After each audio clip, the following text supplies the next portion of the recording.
aí, Joanã, sabe, Renata, os demais aí de Diadema pelo convite.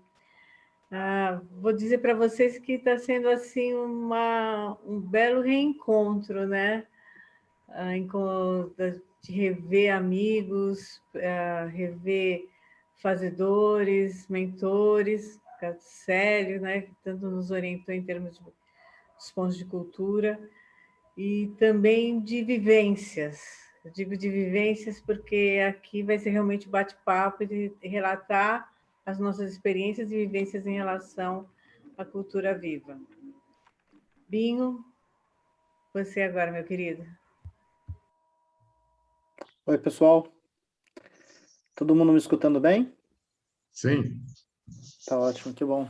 Eu queria também agradecer, porque desde que começou a produção dessa proposta de encontro, a gente já teve algumas reuniões, né? E eu e a Bel, a gente teve uma ontem, inclusive.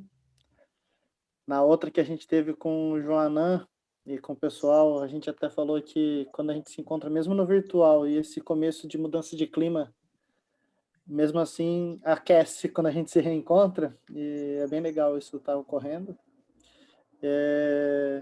E antes de a gente entrar no tema todo, até fazer uma saudação nostálgica, de dizer que eu estou aqui até uniformizado. Eu fiz questão de resgatar essa camiseta aqui, que é da TES de 2008, Brasília.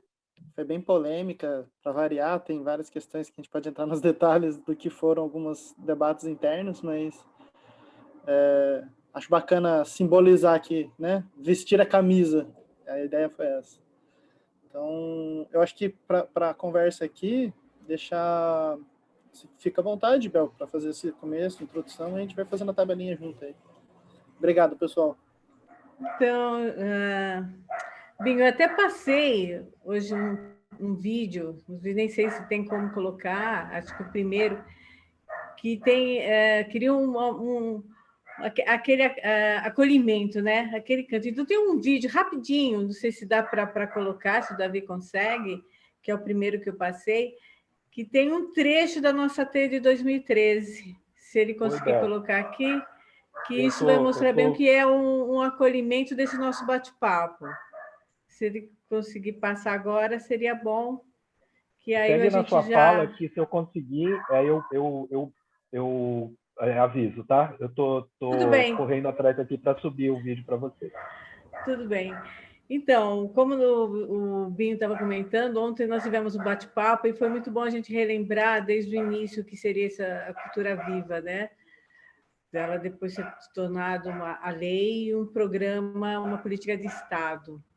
Mas o que fez com que hoje até as pessoas que nos olham, nos observam e nos assistem, perceber que a cultura viva começou trazendo uma outra forma da gente se situar em termos de cultura, entender realmente aquele espírito que foi do programa do Gil, daquele do Ponto, do Doim, onde está, onde são realmente dentro dessa cidade de Diadema, desse estado de São Paulo, da capital do país, tudo, os fazedores, realmente fazedores de cultura.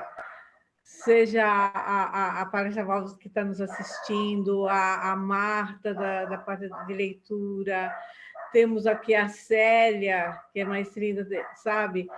E todo mundo que se envolve com mais diversas linguagens.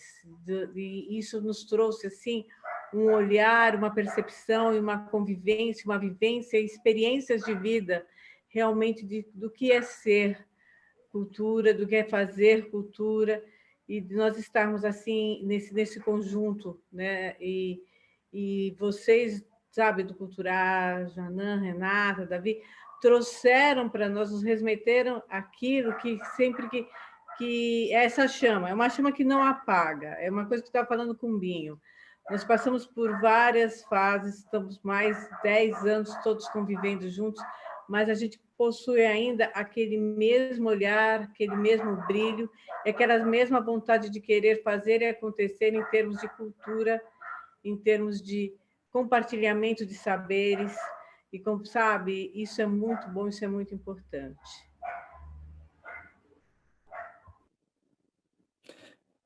O que eu acho que é legal quando a gente fala de pontos de cultura, teia, é sempre não perder de vista esse conceito do cultura viva, né? Que é exatamente a dinâmica dos processos, em que a gente consegue fazer exatamente essas interações do que seria o tradicional, mas que não por ser tradicional é retrógrado, por ser tradicional entende que é importante se manter o respeito dessa diversidade que é histórica e que ainda sobrevive e que ainda se manifesta, com o que é contemporâneo e que às vezes é da cultura digital, inclusive, né? O que é das diversidades diversas. Então é muito bacana a gente não perder de vista o conceito de cultura viva nesse sentido. Conseguiu o vídeo aí? Ele conseguiu, vamos lá. Então vamos lá.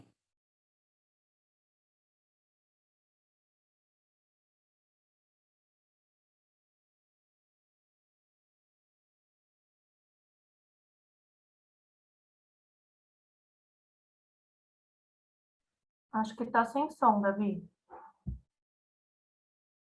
Acho não, está.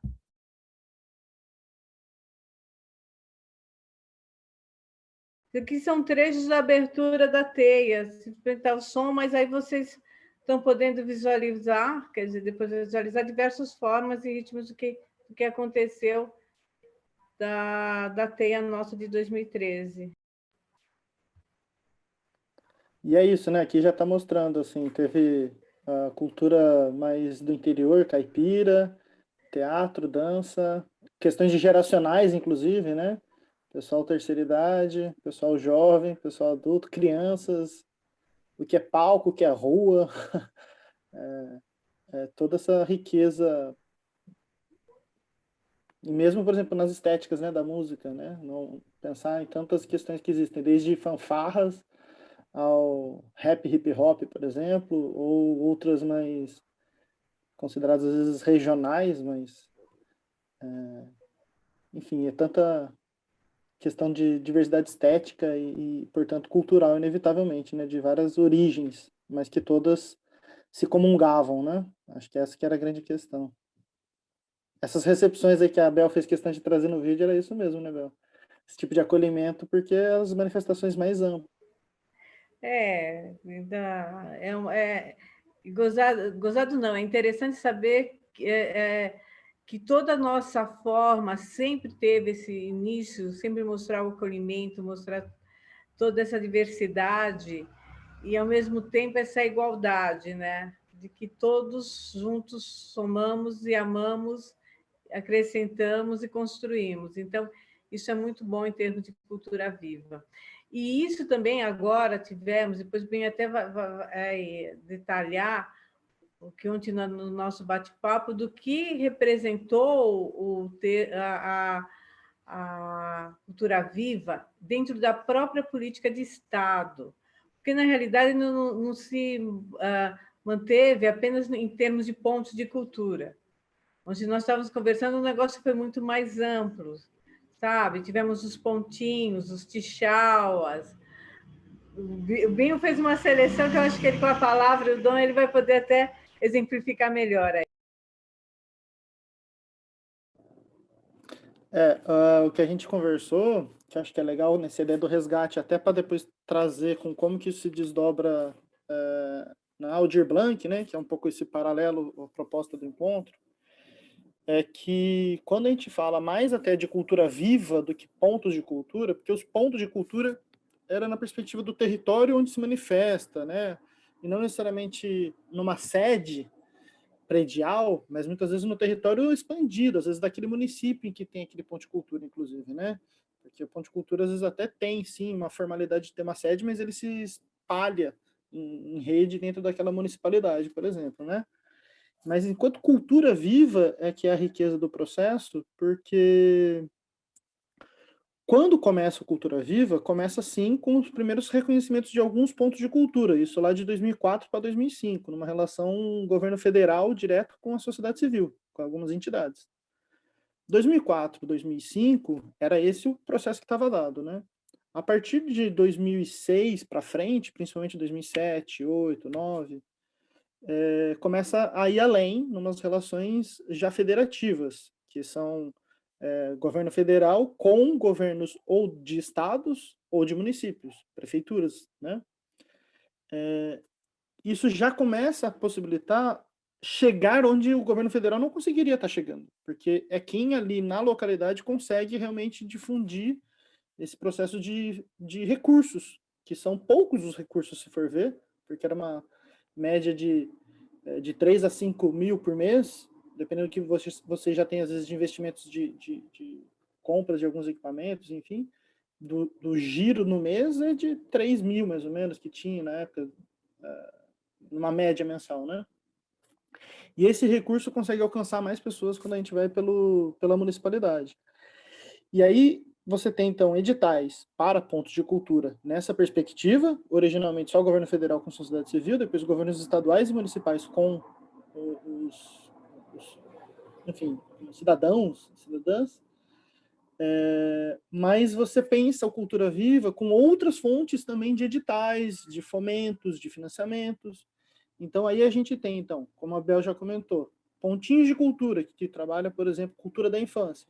Pontões de cultura, que trabalham numa perspectiva de unificar por temáticas ou por regiões o que já existe de atuação. Então, tinham pontões de cultura que era, por exemplo, de juntar ou cidades ou por temáticas que era cultura digital, cultura indígena, culturas urbanas, enfim. Esses ainda são vinculados um pouco na perspectiva de ponte cultura mesmo. Mas depois a gente vai além, que é, por exemplo, cultura e saúde, agente cultura viva, escola viva, os griots. Então, o Cultura Viva, ele consegue trabalhar nessa abrangência de economia solidária, direitos humanos, saúde, meio ambiente, educação. Ele vai perpassando um processo muito forte de intervir nesse olhar de política pública e de como que isso estimula na própria sociedade a rede, a integração. Né? Tivemos também pontos de leitura. Pontos de leitura, o Tuxaua. Pontos de memória. Exato. De memória, então, assim, que vai sabe, com toda essa parte do patrimônio material que nós temos hoje, material. Então, assim, a gente foi resgatando isso nas conversas para trazer para vocês, como a Bel até pediu para falar um pouquinho aqui disso, porque, assim, para mostrar que o que é o conceito de cultura quando a gente vai falando de cultura viva, né? Então, por exemplo, tinha os de mídia livre, né, que trabalhava também rádios e TVs comunitárias, ou muito mais, às vezes, voltadas para a internet. Até um dado momento, interações estéticas, exato. Assim, não tem, a gente tem muitos exemplos de linhas de fomento e financiamento de estímulo a essa rede pulsante. Essa é a grande questão que a gente tinha naquele momento. E começa a influenciar, quando a gente fala, então, com política pública, porque tinham outras políticas de outros ministérios que começam a ser potencializados e fortalecidos pela atuação dos pontos de cultura. Então, o Ministério das Comunicações, por exemplo, com uma relação junta de cultura digital dos pontos de cultura com o Ministério das Comunicações, as antenas GESAC lá atrás, uma galera mais nostálgica vai lembrar, a ideia de telecentros, e como eu comentei agora, o estímulo às TVs e rádios comunitárias, e vai avançando em políticas nas questões de prevenção de saúde, no Ministério da Saúde, se conveniando cada vez mais, inclusive Fiocruz e outras experiências grandiosas.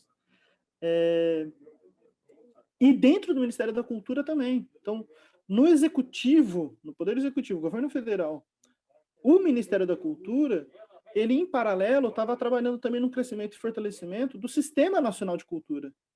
E no Sistema Nacional de Cultura, incluindo, então, nos processos de participação de conferências, fóruns, do próprio debate sobre o Fundo de Cultura. Então, tinham várias questões sendo trabalhadas e são os pontos de cultura, em grande medida, que estimulam com que esse debate chegue na ponta nas municipalidades, nas cidades. A tal momento em que você tem a teia e o fórum dos pontos de cultura ocorrendo com uma potência relativamente até que semelhante com o que eram as conferências de cultura de modo geral, mas para as municipalidades, isso é muito importante, porque nos pontos de cultura, em que eles têm atuação em rede, com movimentos sociais culturais nos seus territórios bem diversos, contribui para que sistemas municipais de cultura também se fortalecessem, conselhos municipais de cultura também se fortalecessem. Então, esses desdobramentos em cascata são muito interessantes. Eu vou deixar a Bel falar um pouco mais, senão eu vou dominar aqui nessa empolgação. Não, Binho, eu gosto de te ouvir, pode até continuar, mas complementando, é que houve uma linha, através dos pontos, do diálogo dos fazedores com o executivo, sabe? Como a gente sempre falou, sabe?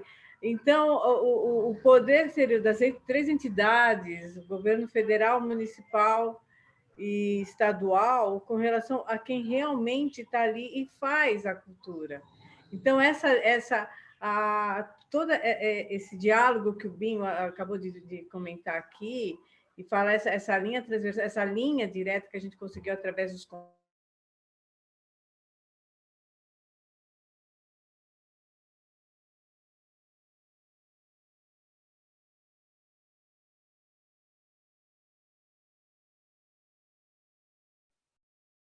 A Bel travou, né?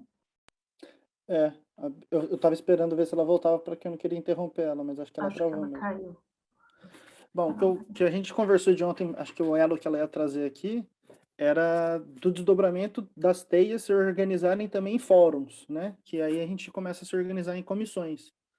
Então, na esfera federal de 2006, na verdade em 2007, em BH, né? Belo Horizonte, Minas Gerais, que se consolida a Comissão Nacional dos Pontos de Cultura, e é uma Comissão Nacional de Pontos de Cultura, naquele momento, composta tanto pela representatividade por regiões, por estados, ou por regiões que juntavam, às vezes, mais de um estado. Na Comissão Nacional, isso se dá em 2007, mas também com uma enorme representatividade de pensar por setores, segmentos e campos de atuação. Então, tem representação de quem trabalha com cultura da infância, com cultura da adolescência e juventude, cultura da arte, cultura e estudantes, teatro, circo, dança, culturas populares tradicionais, aí desmembra em cultura indígena, cultura cigana, cultura afro. Então, vai se tendo uma comissão nacional dos pontos de cultura que é, assim, uma escalação dos de baixo para cima, que era isso que se falava muito, né? O ponto de cultura é de baixo para cima. Mas é de baixo para cima, só que com fomento de cima para baixo. Na época, tinha as pessoas com a defesa dessas bandeiras dentro da esfera do governo federal, em que pensava como o orçamento fazer chegar na ponta e como possibilitar que esse encontro ocorresse. Então, a gente ficava em boas estadias, a gente tinha os transportes para se deslocar dentro desses encontros, a gente tinha palcos, e era assim, por exemplo, em São Paulo, onde costuma ser lá na Ibirapuera e tudo mais, onde não se costumava ter, né, de museu de artes, onde se costumava ter as manifestações de culturas tão populares assim, podendo entrar pela porta da frente, era o que sempre se dizia, né? Em 2006 foi assim esse processo. 2007, em BH, mesma questão no Teatro Municipal de BH, em outros espaços de Belo Horizonte, os populares, as culturas tradicionais, junto com uma juventude transgressora, até que existia muito numa juventude dentro da rede dos pontos de cultura, em Brasília, que é a teia que eu estou aqui vestindo a camisa hoje, a gente podendo colocar, por exemplo, um choque estético e cultural muito grande, que foi uma grande roda formada desde palhaços com indígenas dentro da catedral, uma catedral de uma arquitetura tão moderna, né? Andando ali pela esplanada, pelas avenidas, tomando corpo, com a liderança indígena como corpo de frente, e todo o resto dando sequência como apoio e suporte para essa marcha que ocorreu em Brasília. Então, isso foi ocorrendo ao longo do tempo do processo histórico. E que aqui, no estado de São Paulo, a gente tem mais de um edital de ponto de cultura, relativamente recente até, mas nesse processo, em São Paulo, não tem mais a comissão dos pontos de cultura. Passa a pensar em tentar se estruturar enquanto um fórum permanente. Portanto, são ideias de interação, de tentativas de se organizar, de se estruturar, que garantisse a voz, que garantisse o poder de intervir na política pública. A tal ponto que, nas conferências de políticas culturais, em que quais seriam as prioridades, a Lei Cultura Viva ela ficou muito forte como prioridade em mais de uma conferência nacional de políticas públicas de cultura em geral, assim, todas as políticas públicas do Brasil, qual seria mais importante? A Lei Cultura Viva ela aparece em mais de um momento como política prioritária para o Brasil, para o país. Esse é o paralelo que eu quero colocar com como se deu Aldir Blanc. Por quê? A Aldir Blanc ela vem desse momento de um contexto da precariedade por conta da pandemia, das necessidades situacionais, mas ela só se garante enquanto um corpo robusto e fortalecido porque tem, sim, vários outros movimentos e redes de arte e cultura, sim, no Brasil afora, óbvio, não estamos deslegitimando nenhum deles, mas muito forte a atuação é por pessoas que também passaram pela cultura viva. E o método de atuação, de intervir junto com os deputados, deputadas, senadores, senadoras, para conseguir os consensos que se deu, né? Porque foi consensual, assim, tirando o Partido Novo, o processo da Aldir Blanc ser aprovada, ela se deu de modo muito semelhante com como se deu a Lei Cultura Viva. Hoje a gente tem uma Lei Nacional Cultura Viva. Porque também, na época, eu lembro dos relatos que era do tipo, ter que dialogar com o Marco Feliciano, para poder, Marco Feliciano, vem cá, vem entender o que é a Lei Cultura Viva. Vem ver o que é ponte de cultura. Também foi mais ou menos esse processo, com muito mais celeridade pela demanda urgente, mas que também se deu ao Aldir Blanc. Foi também por conferências, por fóruns, no caso tudo virtual, por conta da pandemia, mas muitas vezes puxado num carro-chefe com pessoas que já estavam lidando há tempos com como se deu cultura viva e pontos de cultura. Abel voltou? Fiquei na dúvida agora aqui. Voltei, desculpe, deu um tá apagão aqui. Tá, voltou, não, beleza. Não sei Aí se eu você tinha voltado, correndo, tentando pegar o celular dá aquelas coisas. Lady Murphy, tá. Desculpe aí, gente, por favor. Não, beleza. Eu só vou terminar uma parte que eu queria fazer a ponte e vou passar para você. Duas coisas que eu acho que ainda são importantes de falar desse processo, na continuidade do que eu estava falando agora, é falar também na perspectiva do poder público, dos municípios. Por que eu quero comentar isso? Hoje eu estou dentro do poder público, né? O Joanan já me apresentou falando isso, né? Eu estou diretor de cultura de uma cidade, Jacareí. Eu também sou fruto da rede dos pontos de cultura. E o Cultura Viva e Pontos de Cultura foi fundamental para a gente poder ter uma unidade de gestores das políticas públicas de cultura nesse momento. Aqui no estado de São Paulo, por exemplo, se não fosse a situação do ano passado, da gente ter Alcemir Palma, aqui da região do Vale do Paraíba também, São José, Jacareí, Pindamonhangaba, enfim, né? O Alcemir, que também foi ponto de cultura. Se não fosse Marcos Pardim, que também foi ponto de cultura, que estava que nem o meu caso, ele foi ponto de cultura na época que morava em uma cidade e se tornou do poder público de uma outra cidade. Se não fosse exemplos, por exemplo, do Matheus Sartori, que já estava secretário em Mogi, mas que teve grandes vivências junto à rede de ponto de cultura, ou a Camila Marujo, de Ubatuba, que também sempre teve todo esse encantamento com cultura viva e toda uma atuação junto à rede, na época, ao modo como ela pôde participar, a rede de gestores públicos de cultura também não teria essa potência que tem hoje como rede estruturada. Porque foi pessoas que vieram do Cultura Viva ou tinham diálogo direto com Cultura Viva que perceberam, no contexto da pandemia, da necessidade de se estruturar, de se juntar em rede, em teia, em compartilhamento de informações. Então, isso também é um desdobramento da Rede Cultura Viva, que vincula com a Lei Aldir Blanc. Então, até hoje, a gente dá alguns suportes para outros municípios, para falar um processo de como que está se dando o Aldir Blanc, porque tem gestores de outras cidades que não teve nada da vivência do que foi Cultura Viva. E se for ver, a gente pega o Santini, esfera federal agora, né? Pensando para dentro do estado de São Paulo. Santini e Niterói. É um outro grande exemplo. E mesmo se a gente pegar em outros municípios, por exemplo, em São Leopoldo, a gente tem o Pedro Vasconcelos, que também esteve gestor no Ministério da Cultura num dado momento. A gente tem o João Pontes, que também esteve como gestor dentro da política pública dos pontos de cultura num dado momento. Lá em Minas, no caso, o João Pontes acabou indo. A gente tem alguns casos muito emblemáticos assim, dessa rede de gestores que teve vivência com cultura viva e que ajudaram muito em como a Lei Aldir Blanc se realizou. Inclusive, o descritivo do inciso 2 do artigo 2º da Lei Aldir Blanc, em que fala toda a diversidade cultural contemplada no que seria espaços culturais, ela só é possível como desdobramento do que é o Duin antropológico do Cultura Viva.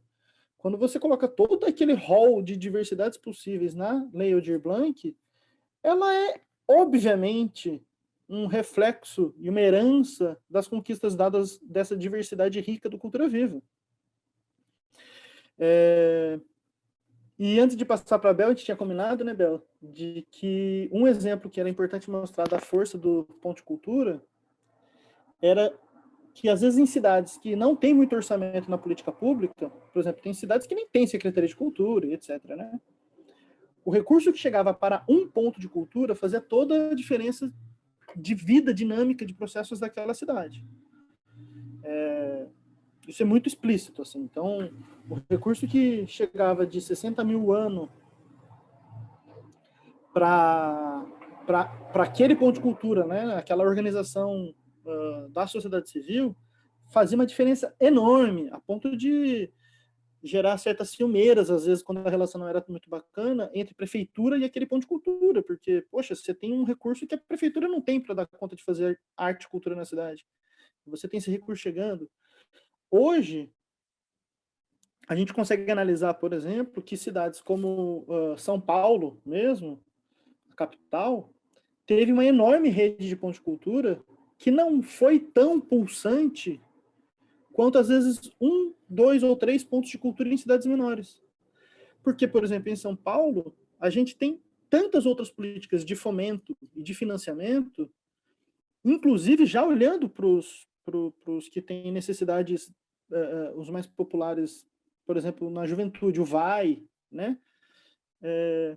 Que o Ponto de Cultura, claro que fez uma diferença, mas não com tamanho impacto quanto se deu em outros municípios. Então, tanto redes municipais, como é o caso de Diadema, né, que está aqui ajudando a sediar, mas principalmente cidades ainda menores, às vezes, que Diadema, mesmo que não fosse uma rede pública municipal de pontos de cultura, mesmo que fosse 1, 2 pontos de cultura, o impacto que isso gerava na cidade era muito grande. Por quê? Porque ainda até hoje falta, né, políticas de fomento e financiamento para chegar recurso na ponta. Mas mais do que chegar recurso na ponta, o Cultura Viva não é um programa de repassar verba. Não se é uma política de passar recurso só. Ele possibilitava aquilo que a gente começou no começo da fala. Era o estímulo às interações, às trocas, a pessoa ir conhecer o que tem de redes, de outras produções, de outros olhares. E isso se dava tanto por quando ocorriam os encontros presenciais, mas também nos grupos de e-mail, porque antes a gente não tinha nem WhatsApp, né? Facebook também era muito mal utilizado naquele momento, enfim. As relações se davam em grupos de e-mails, em que a gente tentava compartilhar as impressões, as opiniões, mas conteúdos que a gente tinha, mas principalmente, mais do que tudo, é o irrigar da diversidade. Então, tanto em encontros, quanto outras linhas de fomento e financiamento em outros editais. E que, por exemplo, em casos de grandes cidades como São Paulo, chega em algum dado momento, mas sem ter tamanho impacto. O que eu acho, por exemplo, na cidade de São Paulo se deu com mais impacto e um desdobramento muito mais semelhante, antropologicamente falando, seria o fomento às periferias. Fomento às periferias, que eu te falo. Em São Paulo, sim, acaba sendo um processo importante. Na capital. Porque conceitualmente falando, é algo que também veio de baixo para cima. É uma rede que se organiza de baixo para cima, que pensa autenticamente como se organizar, se mobilizar, pela característica como é São Paulo. E consegue dar um recurso. Começou, né, com ponteiros. É bem lembrar. Também com ponteiros, exatamente. Tudo foi começado também. Também com ponteiros. De culturas negras. Foi um trabalho gerado através de pontos de cultura. Exato. E agora, a Aldir Blanc, essa é uma metáfora comparativa, a Aldir Blanc, os recursos que conseguem enxergar na ponta dos municípios, o impacto de produção de recursos chegando também é na mesma proporção de diferenciação, assim, de grandeza de impacto. Porque São Paulo ainda teve outras políticas de financiamento mesmo na pandemia, tanto em esfera estadual quanto em esfera municipal, com todas as precariedades que eu não estou necessariamente só elogiando, não. Mas em maioria dos outros municípios, foi um congelamento e corte de recursos muito mais pesado, de não ter caminhos possíveis. Que se não fosse chegar recursos da Aldir Blanc nesse momento, isso chegar para a ponta nos munícipes, o impacto foi enorme, se não fosse pelo que se deu da Aldir Blanc. E que também, em mais de uma cidade, tem se pensado em programações blocando. No caso aqui de Diadema, pelo Culturar e por outros, tem a ideia da teia da diversidade pela Aldir Blanc. Carrega no nome esse nosso rótulo, nossa bandeira. Mas em vários outros municípios também se empacotaram algumas produções diferenciadas para se dar visibilidade, e que, quando a gente compara com o que está tendo em São Paulo ou outras grandes cidades, poucos são os que a gente consegue ter noção do que está repercutindo, porque são outras produções paralelas que ainda estão ocorrendo, né? Então, essa comparação também é possível se fazer novamente. Bel. Binho, antes, atrapalhando a Bel um pouquinho, é que você falou uma coisa, só para não perder, quando você fala dessa coisa de que você olha para a Lei Aldir Blanc e aí você vê muito do Cultura Viva, um exemplo muito claro disso é a questão da prestação de contas, né? Porque você já tem um formato muito mais aberto, respeitando a ponta, né? No sentido de quem está recebendo esse valor, né? Eu acho que é um olhar muito diferente que foi construído com esse olhar do Cultura Viva, né? De quem é essa pessoa que está recebendo, como esse recurso vai ser utilizado, não é uma empresa, né? Ela não trabalha com recursos e da forma burocrática que uma empresa ou uma prefeitura precisa trabalhar. Então, a gente percebe muito isso. Agora, só para falar um pouquinho aqui da questão de Diadema, vocês conhecem um pouquinho como aconteceu a Cultura Viva aqui, as redes, né? E uma coisa curiosa que eu fico sempre me questionando, e aí eu queria saber um pouquinho da experiência de vocês, que acompanhou a Cultura Viva e agora acompanha esse processo que muitos lugares, né, assim como o Diadema, tenta resgatar alguns conceitos e trazer algumas coisas para discussão, é a questão da apropriação, né? Como ponto de cultura, assim, como eu me aproprio, independente, como eu me aproprio desse conceito e me identifico como ponto, no sentido de não achar que é passageiro, assim, né? Não sei nem se essa é a questão. Por que eu estou fazendo levantando isso? Porque na última conferência que Diadema fez, tem uma discussão em relação à Câmara Setorial Ponto de Cultura, né? Da mudança do nome Ponto de Cultura, né? E durante essa discussão, que aí depois, lógico, o próprio conselho vai discutir, eu fiquei pensando muito nisso, né? Porque teve pessoas que falavam assim, mas ponto de cultura já foi, a gente tem que estar atualizado e trabalhar com outros conceitos, economia criativa, tal, não sei o quê. Aí eu fiquei pensando, será, em que momento que Diadema, que as pessoas que vivenciaram esse processo de ponto de cultura, essa rede, né, e que em um momento foi cortado, né, enfim. Que momento que a gente não se apropriou para entender que não foi, né? Não sei se vocês estão entendendo que eu estou levantando assim a ponto de falar, é mesmo, isso não é mais importante. Essa rede que viveu tudo que viveu, agora não, agora vamos falar sobre economia criativa, sobre tecnologia, sabendo que está tudo muito... Da onde veio isso? Da onde veio a economia criativa? Da onde veio a tecnologia, se não dos pontos de cultura? Quem é que apertou, né, quando a gente fala do doing, do ponto, na gente que isso era importante?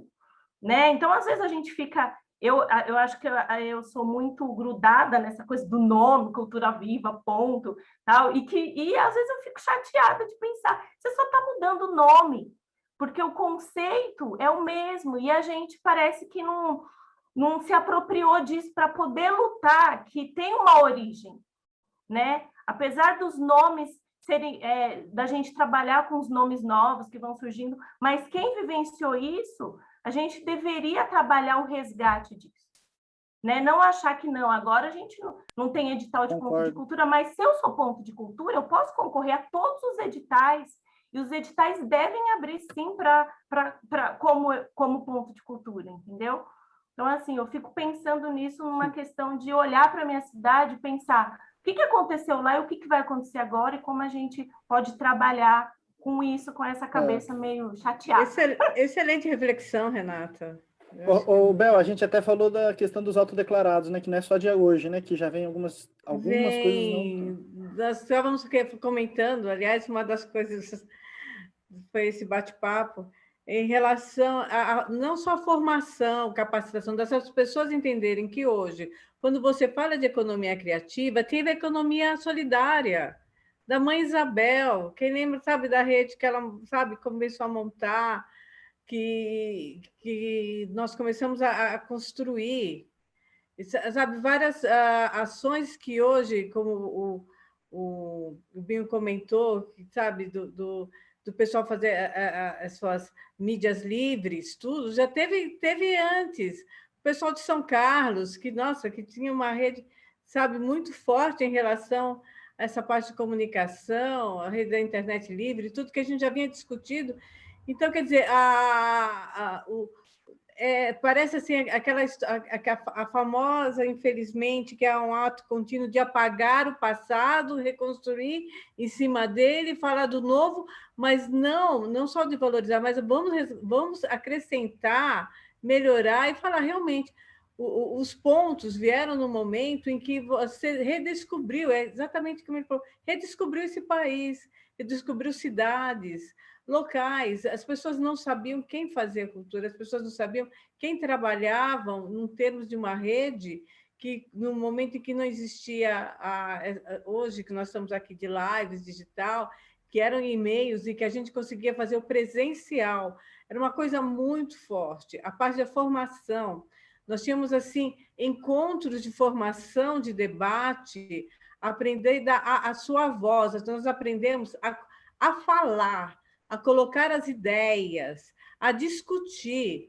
Nós tínhamos, são os fóruns, é a vez da palavra, sabe, de argumentar as suas ideias. E isso nós discutimos até, que nós lembramos. Isso foi uma coisa assim tão forte em termos de Estado, em termos... Olha, nós somos um Estado de 645 municípios, que se encontrava um ou outro representante de alguns municípios, que era discutido, e aprendemos a falar, aprendemos a colocar as ideias, a discutir, a questionar, a criar, a colocar assim até pontos de discussões. Até hoje mesmo eu passei um vídeo para o Binho, logo de manhã, que era assim de questionamentos que se colocavam assim, olha, por que nós temos que aceitar o que diz a nacional? Por que nós temos que, sabe, aceitar? Nós temos o nosso empoderamento, nós temos o nosso poder de fala, de vez, de voz. E isso a gente acabou se perdendo. Mas uma coisa que eu acho que era legal do que a Renata traz, tem esses desdobramentos, né? Como a Bel comentou agora, que é a gente não perder essa memória viva, vamos dizer assim, né?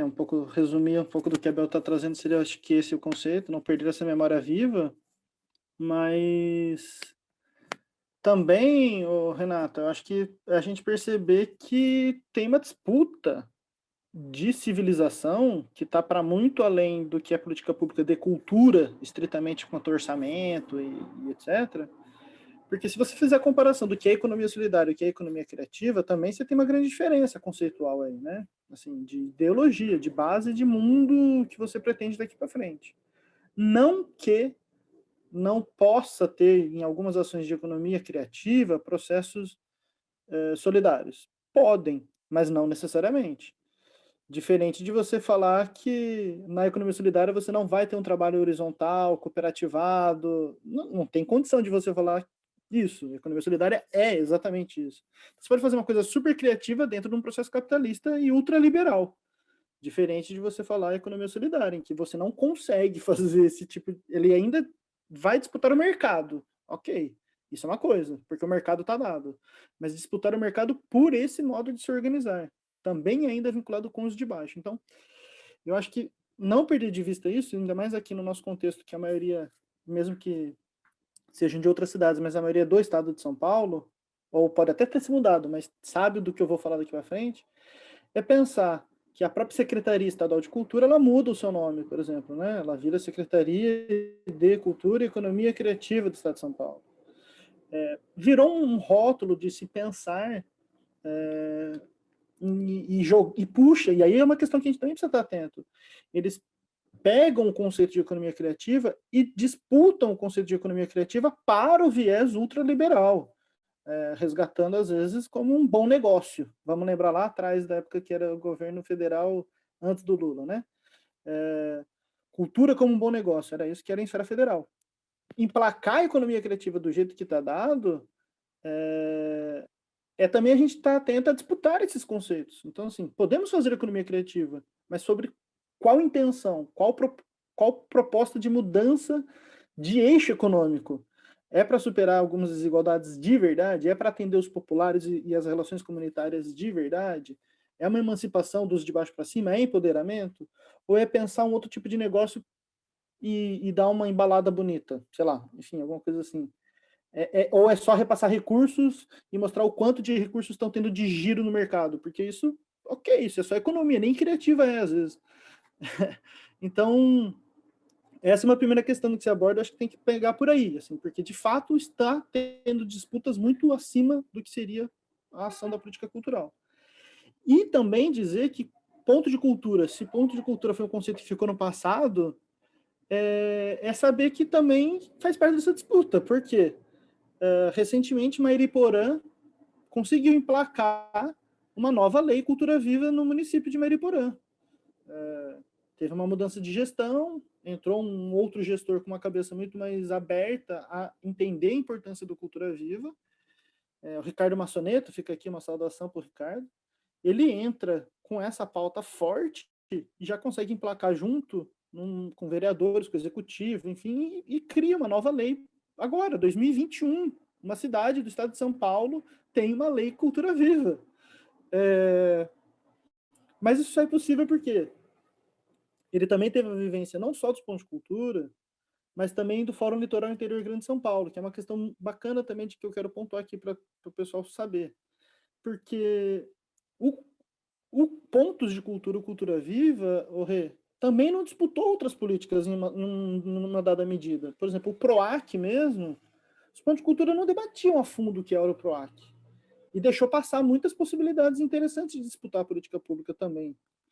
Diferente do Fórum Litoral Interior Grande de São Paulo, que, entre várias das bandeiras, na perspectiva de ferramenta de fomento e financiamento, entendia a estratégia de defender que tivesse até uma inversão de cotas, que não é cota para o interior, é cota para a capital. Assim, capital que tem a sua cota, porque a maioria tem que ser não capital, né? E se estrutura para isso, e pauta isso. E eu me lembro que eu tinha uma certa angústia, assim, em alguns debates que a gente tinha da Rede Cultura Viva e Pontos de Cultura, que se não aparecesse a frase Cultura Viva, ou ponto de cultura, o pessoal nem olhava para aquele assunto. E isso aconteceu em políticas federais, nacionais, em políticas municipais. Eu me lembro até que assim, o pessoal se empolgou muito com cultura viva comunitária, porque levava o nome Cultura Viva, e também o comunitária na esfera da América Latina, mas não entendia quanta cultura viva comunitária, autônoma, independente, forte, estava ocorrendo nos pares ao lado, só que não estavam ainda reconhecidos como ponto de cultura e não se vinculava, às vezes, a eles. Então, eu acho que ponto de cultura também teve essas dificuldades no seu andamento. Mas quando você coloca disso se mantém enquanto palavra e conceito numa lei, eu acho que é total do vínculo da disputa de narrativa e do presente. Não precisa se pensar pelo passado. Acho que tem que ser disputa de narrativa do presente. É qual cultura e qual política pública que a gente quer daqui para frente. Até aproveitar que a Marta está aqui também, Marta Lemos, e falar um pouquinho que acho que o que precisa garantir aí é que vocês estão conseguindo com esse seminário de hoje. É o reencantamento, é o encantamento. Eu acho que tem que ter um pouco desse vislumbre de vocês estão trazendo sério a gente agora aqui, né? Sequência, outras duas pessoas fodásticas referências aí, Neri com a Veri, fica até uma dupla legal, Veri e Neri. Mas eu acho que tá no caminho de falar, ainda que talvez possa, infelizmente, perder na nomenclatura, pode talvez não se emplacar como ponto de cultura, é entender qual é o programa e política pública que se espera desse tipo de processo de participação social ou de leis e decretos que vão se constituir daqui para frente. E que tipo de rede que vai se estruturar, qual a metodologia de horizontalidade que vai se estabelecer. Acho que esses são os princípios que tem que também não perder de vista. Às vezes perde no nome, mas não no essencial que também não pode ser perdido. Acho que às vezes é por aí a estratégia também. Binho, porque quando há essa comparação, treinamento com o PROAX, também comentar sobre a nossa luta da Lei Cultura Viva do Estado. Foi algo que nós, sabe, estamos nessa discussão, junto, tem o Alessandro, eu mesma, sabe, a Estela, tudo, perante a Assembleia Legislativa, na forma de sair o projeto de lei, mas não foi à frente. Então, nós vimos também de ter esse apoio do Legislativo com a lei, que ocorreu em Campinas, que a Campinas tem a Lei Cultura Viva, agora Mairiporã, e assim, a capacitação também de hoje, que nós estamos vendo muitos dos nossos que estão no executivo, falando do termos do BIM, mas alguns que se tornaram assessores parlamentares, em que está sempre ali na busca de quê? De fazer com que seja na sua cidade,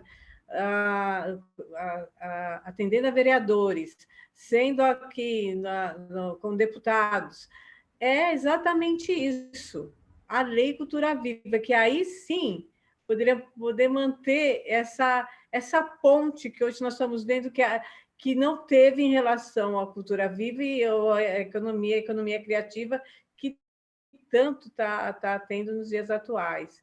Então, isso é uma análise que a gente poderia até realmente fazer, porque a gente vê que na esfera federal, houve sim, que quando você vê pela Lei Aldir Blanc, muitos que apoiaram e estiveram ali na assessoria de parlamentares, no caso da Benedita da Silva e no caso da Jandira, são ex-ponteiros, foram um pessoal que estava ali já com aquela a expertise do processo da Lei Federal de Cultura Viva, ficaram atentos sobre a Lei Aldir Blanc.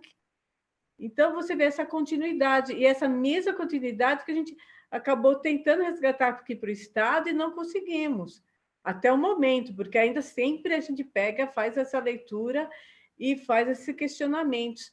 E as leis municipais. Acho que hoje, na hora que as cidades que têm os seus conselhos, que São Paulo não tem, o Estado nem... Mas, sabe, os conselhos de cultura é discutir a implantação da sua lei Cultura Viva. É pegar e fazer essa ponte que você, Renata, está percebendo, e acho que agora é uma coisa para se discutir. Por que não a implantação da lei? Vamos dar uma melhoria, por que não ter dentro da cidade de Diadema? Sabe? E hoje, quando a gente... Oi, pode falar, Binho. Não, eu queria fazer a ponte porque, assim, aqui em Jacareí, eu acabei coordenando o processo da Aldir Blanc, né, para implantar no município, né? E em todos os editais que a gente lançou, a gente colocava como, no final, né, disposições gerais. Depois de todo o detalhe, de todo o regramento, disposições gerais, a gente colocava assim como uma opção, que todos os que vierem a ser contemplados, que podem tratar agora, daqui para frente, com a Fundação Cultural, porque aqui na Secretaria, né, é uma fundação pública de cultura, poderão tratar com a Fundação Cultural como se dará o processo de autodeclaração para se estruturar e se organizar para ser reconhecido como ponto de cultura daqui para frente. Então, assim, não era um processo automático, porque você foi contemplado no Aldir Blanc, você se torna um ponto de cultura. Não, mas a gente fez questão de constar nas redações de todos os editais que a gente lançou, mesmo de espaços culturais e os outros, não só inciso 2, mas dos inciso 3, essa redação de que as pessoas que estiverem interessadas, que representem organizações do terceiro setor ou que sejam representantes de coletivos informais, porque são os conceitos, né? Tipo, se for uma produtora, não consegue se encaixar com o que é a Lei Nacional Cultura Viva, né? Como empresa com fins lucrativos. Não se encaixa no que é o conceito da esfera da lei federal. Mas é muito interessante estar falando isso nesse resgate, porque por mais contraditório que os processos se deem de ter uma Aldir Blanc num governo Bolsonaro, há uma contradição ainda mais intrínseca lá dentro do processo, que num dado momento é o próprio governo federal que encaminha para municípios uma possibilidade de editais de pontos de cultura, caso os municípios assim quisessem fazer, para emplacar como possibilidades de editais nas suas cidades. O próprio governo federal do Bolsonaro, nesse momento da Aldir Blanc, orienta municípios que estejam perdidos, deslocados e queiram alguma base de referência jurídica, eles mandaram um modelo de tentar como ponto de cultura. Ó, tá aqui, isso seria uma possibilidade. Pega aí e vê o que você consegue. Só que não estruturou, né? Meio que jogou. Isso foi um pouco só jogado. Aqui em Jacareí, como a gente já estava construindo, a gente só adaptou pelo menos essa redação no final para poder emplacar, para ter algum elo, algum vínculo. O Joana levantou a mão. Eu quero fazer uma pergunta bem rapidamente aí para o Binho. Mas ele falou isso agora e me ocorreu uma coisa muito marcante assim da história dos pontos de cultura, que foi aquele momento em que a Ana de Holanda assumia o Ministério da Cultura, né? E houve uma resistência a isso. Eu só quero lembrar que essa resistência ela não veio só da sociedade civil, né? O próprio servidor público, né, fez resistência a isso. Então, certamente, dentro da própria gestão federal do governo Bolsonaro, há forças operando ali dentro, né, para que haja algo como a Aldir Blanc. Mas o que eu quero perguntar para o Binho é o seguinte, eu vou fazer um pequeno enunciado antes, que é o seguinte, quando a gente fala em gestão, em política pública, a gente acaba falando em gestão compartilhada, né? Sistema Nacional de Cultura, Conselho de Cultura, Plano de Cultura, tudo isso envolve uma gestão compartilhada, né?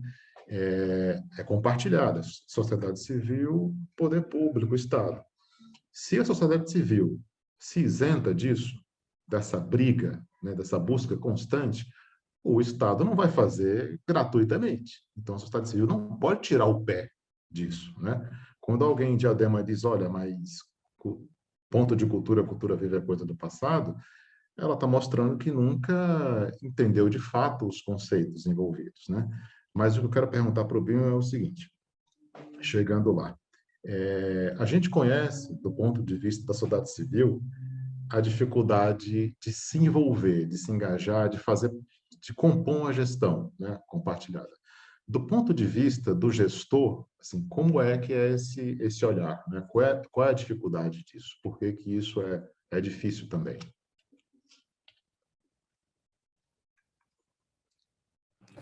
Olha, essa pergunta vem em boa hora. Vou te falar porque, assim, aqui em Jacareí a gente está passando uma situação que está bastante delicada, não vou entrar em tantos detalhes, mas tem um episódio específico em que a gente tem uma certa dificuldade nesse momento por posição de uma pessoa que integra um conselho, mas que, pelo poder que ela tem ali no espaço onde ela está, também está personificando os processos, trazendo questões das suas questões pessoais com relações nas questões pessoais do vínculo que ela tem com outras pessoas. Por que eu estou falando que isso é um problema? Não estou falando do questionamento que ela tem autonomia e direito de fazer os questionamentos, mas, por exemplo, se sou eu fazendo, escamoteando, articulando por fora, sem ser por dentro da esfera do próprio conselho, eu vou ser muito criticado por estar fazendo uma armação, alguma coisa nesse sentido. A pessoa que tem vez e voz dentro do processo da sociedade civil, quando ela faz esse tipo de articulação por fora, ela tem mais liberdade para isso. Só que ela também toma decisão lá dentro. Percebe esse conflito que existe, em que a gente tem uma linha a ser tratada em que toma-se essa decisão na esfera do conselho. O conselho definiu-se um processo ali. As disputas fazem parte das tomadas de decisões, mas quando toma-se uma decisão, as pessoas elas precisam também lidar que, assim, passou, né? Teve uma votação, teve maioria, enfim. Então, essa é uma questão que eu acho que é bastante complicada. E, de fato, é um exercício cotidiano, porque são coisas do tipo, pelo poder público, a gente não vai mandar um e-mail para um monte de gente tecendo várias críticas. Não cabe a gente poder fazer um troço desse tipo. Mas a sociedade civil, mesmo estando nessa esfera dessa instância, ela pode mandar e-mails até para outras pessoas, misturando essas que são de dentro com pessoas que são de fora e descer a lenha na redação. Esse tipo de diálogo é bastante delicado e difícil de lidar na instância jurídica até, porque se a pessoa está falando por si só, individualmente, pessoalmente, etc., ok, é direito dela fazer isso individualmente, mas e se ela está fazendo isso em nome do conselho? O conselho não está vinculado ao Poder Executivo? Como é que se dá judicialmente a responsabilidade de falas que vão para fora? Entende isso que eu estou tratando? Assim, é bem delicado, porque judicialmente pode até depois, num dado momento, recair sobre a própria pessoa.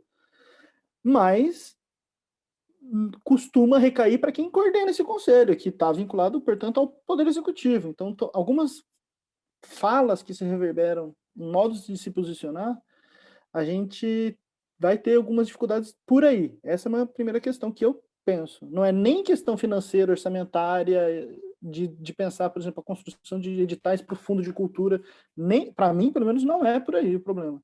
Para mim, o problema é como respeitar os ritos, entendendo que quem assina, quem tem responsabilidade de CPF de qualquer problema que se dê, não só financeiro orçamentário, mas de tomada de posições na sociedade, é o CPF de quem está dentro da esfera do poder público. Mesmo com o conselho sendo uma pessoa se posicionando, separar isso de que isso não é a secretaria, não é a Fundação Cultural, por exemplo, aqui, ou não é o conselho em si, é uma pessoa que integra o conselho, mas quando ela vai para fora e se posiciona dessa maneira, isso dá um conflito, e até talvez judicial, que a gente está tentando lidar, dialogar, mediar, mas assim, esse processo dialógico, eu acho que é o mais complicado. Eu acho que as tomadas de decisões de revisão de planos de cultura que a gente está tendo, está tranquilo, por exemplo. A gente faz fóruns, mesmo no processo online, a gente tem participação da sociedade civil para elencar prioridades, isso para a gente está tudo bem. para pensar prioridades orçamentárias, para pensar os tipos de editais que podem ser lançados. Isso não acho que é um problemático. O problemático está um pouco nesse vínculo entre a pessoa que não tem a responsabilidade de assinar os processos de respaldo jurídicos e judiciais daqui para frente. Essa é a grande delicadeza do processo. Se trata muito de uma questão de visão de mundo, né? Então, essa que é a questão-chave, né? Se você tem uma visão de mundo, assim, é o que vai determinar que tipo de servidor ou que tipo de ativista cultural você é, né? Em Diadema tem uma coisa curiosa, é que às vezes se transita muito, assim. Às vezes é engraçado, porque tanto a sociedade civil como o Estado, às vezes, reivindicam a autoria de uma criação, de um projeto interessante, de um processo interessante. Muitas vezes, sim, partiu da sociedade civil, mas Diadema tem um histórico, né, de um Estado que olha para isso, né? Então, muito do que se construiu de política pública em Diadema no passado foi iniciativa do próprio Estado, né? Algumas vezes como política de gestão, algumas vezes como iniciativa de agentes de cultura, né? de funcionários da cultura, né? Eles criaram, viabilizaram muita coisa, né? O terreno que permitiu que tivesse pontos de cultura em Diadema foi isso, assim, a prefeitura, a Secretaria de Cultura, já havia há muitos anos trazendo políticas públicas participativas, né? Então, foi por isso que foi possível ter uma rede de pontos em Diadema. Vou aproveitar para falar aqui, para registrar aí a presença da Silvana Moura e do Glauter, que são representantes aí da Secretaria de Cultura, agradecer a presença deles, né? Eu acho que a gente tem discutido principalmente na conferência, um dos temas foi a questão da gestão compartilhada.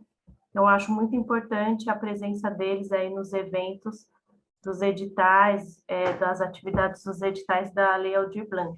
Tem mais gente, tem o Zé, tem a Jane. Desculpa se eu esqueci alguém.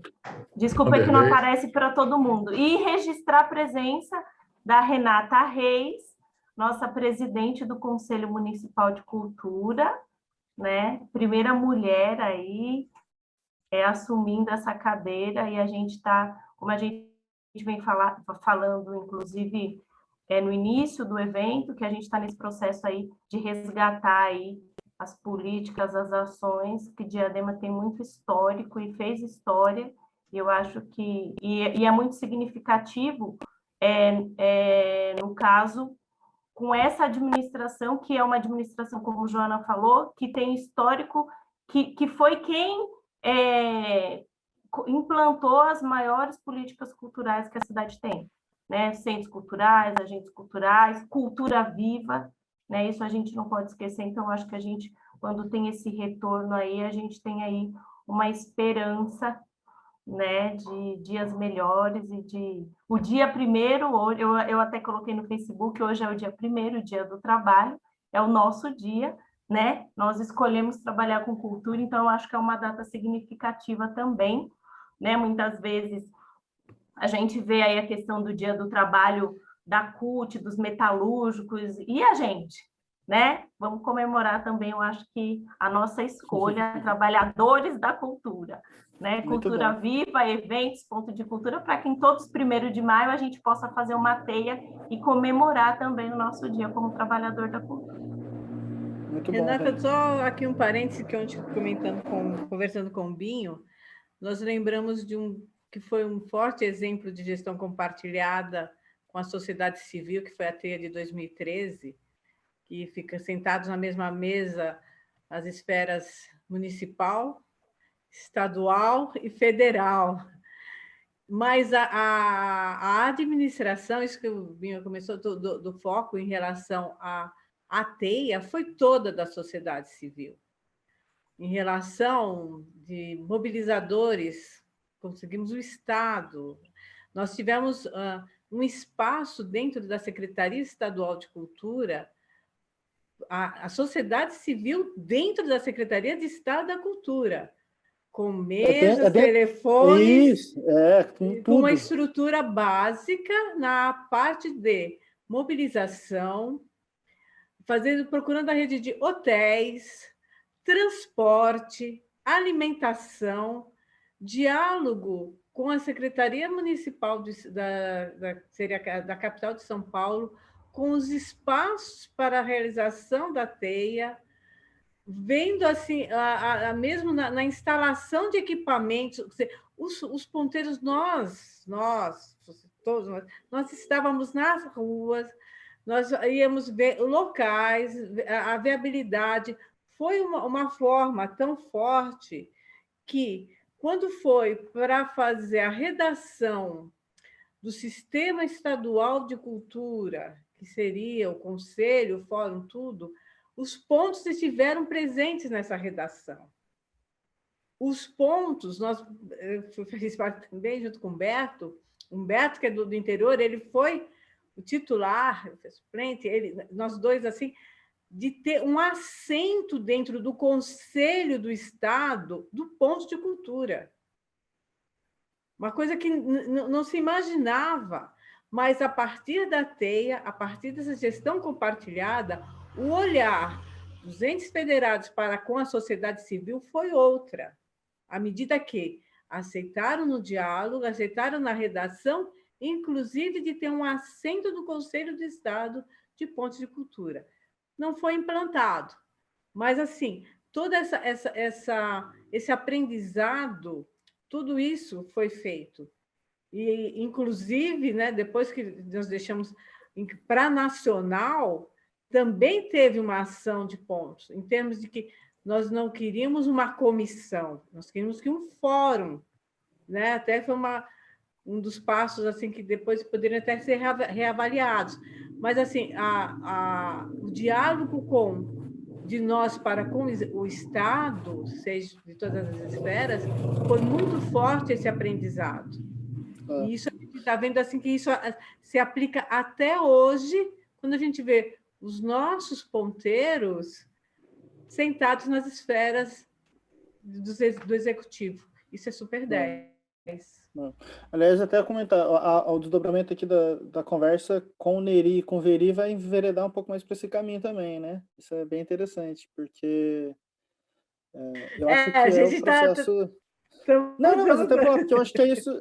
Um comparativo que eu acho que é importante é o programa Cultura Viva Ponte de Cultura em si não se estruturou para formalizar essas esferas, né? Teve comissões, tanto esfera nacional e esfera municipal, estadual, enfim, teve comissões, mas elas não compunham necessariamente a estrutura de leis e etc. Então, ficava um pouco da boca, do acordo e da estrutura de metodologia de trabalho dos encontros, a teia, os fóruns, enfim, mas as comissões elas não se formalizaram, nem regimentos internos, por exemplo, né? Diferente de que quando a gente vai pensar em constituir conselhos nas cidades, né? Então, os conselhos, sim, aí passa a ter sistemas municipais de cultura, para pensar que o conselho também é uma parte de uma lei guarda-chuva desse sistema, mas para poder pensar em quais são as prioridades dentro de metas de um plano e com usos de recursos de um fundo, aí você tem um outro processo. E com a ação da conferência, né? A sociedade civil pautando. Isso é muito... Isso é interessante. Ou Cultura Viva lá atrás estimulou muito isso, alimenta isso, é como se fossem insumos para isso. Mas a estrutura disso é a parte, é para além, né? Binho, isso que você falou é interessante, porque lá na sua fala anterior, você sobre a questão do conceito do nome, você falou, às vezes não é o conceito, o nome que fica, né? Porque às vezes a gente fica brigando por isso, mas não foi nem isso que você falou. Você falou que os pontos de cultura erraram muito no sentido de não ampliar o olhar até para a cidade, né? Para outros editais, analisar o PROAC, o que a gente poderia trazer para fortalecer a rede, porque talvez em algum momento a gente achou que isso estivesse muito fortalecido, né? E na verdade não estava. Então, quando a gente olha hoje o conselho com outro olhar, né, entende que pode se construir um projeto com alguns conceitos e aprender coisas que a gente perdeu lá atrás, porque a gente estava muito feliz, né, encantado, né, porque esse processo de encantamento com isso, e falou, nossa, agora a gente vai, e aí pau. né? Então, eu acho que é um processo de aprendizado, assim, tipo, a gente passou por essa aprendizagem e agora olhar para o que a gente tem dentro da cidade, o conselho, esses documentos oficiais que possam, né, essa articulação, essa gestão compartilhada, o que pode fortalecer para que a gente não tenha, para que a gente não caia de novo, um exemplo, para que a gente não essa coisa de perder tudo que foi construído durante um tempo, né? É ter um olhar mais amplo e, enfim. Eu não vou atravessar muito no Neri e na Veri, não, mas é só um comentário que eu acho que fica do meu olhar e eu quero até terminar por aqui, porque depois eu tenho mais uma atividade na sequência também, não vou nem conseguir acompanhar muito da Veri e da Neri, da dupla aqui, mas é a gente pensar em insumos. Acho que a gente não pode perder de vista a ideia de insumos. E para isso que a gente está falando, o que é que alimenta isso? Só alimenta isso a organização popular. É a organização popular que dá conta de ser o insumo de qualquer que seja o processo daqui para frente.